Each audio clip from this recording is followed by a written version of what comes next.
নমস্কার, শুভ সকাল। আজ 10ই সেপ্টেম্বর বুধবার। পঞ্জিকা অনুসারে আজ কৃষ্ণা তৃতীয়া তিথি।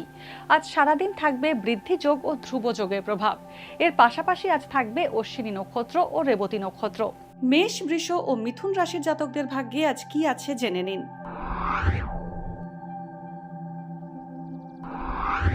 মেষ রাশি, দিনটি মোটের ওপর শুভ। ধন সঞ্চয়ের যোগ রয়েছে, তবে মায়ের চিকিৎসার জন্য অতিরিক্ত খরচ হতে পারে। কর্মক্ষেত্রে দৃঢ় পদক্ষেপ এবং দক্ষতার ফলে সুনাম বাড়বে। ক্রীড়া জগতের ব্যক্তিরা বিশেষ সুযোগ পেতে চলেছেন। শৌখিন ও প্রসাধনী দ্রব্যের ব্যবসায় লাভ হবে। বৃষ রাশি, দিনটি আনন্দ করে কাটবে। প্রাপ্তিতে বাধা থাকলেও দিনের শেষে পেয়ে যাবেন। ফল, ওষুধ, চিকিৎসা ও লেখাপড়া সরঞ্জামের ব্যবসায় লাভ হবে।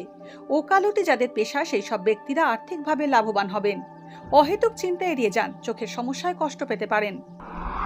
মিথুন রাশি, অযথা টাকা খরচ হবে। পিতৃস্থানীয় ব্যক্তির স্বাস্থ্য নিয়ে চিন্তার উদ্রেক হতে পারে।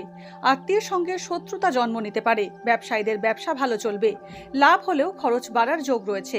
গুরুত্বপূর্ণ কোনো সিদ্ধান্ত না নেওয়াই ভালো। ঠান্ডা লাগা বা গলার সমস্যায় কষ্ট পেতে পারেন।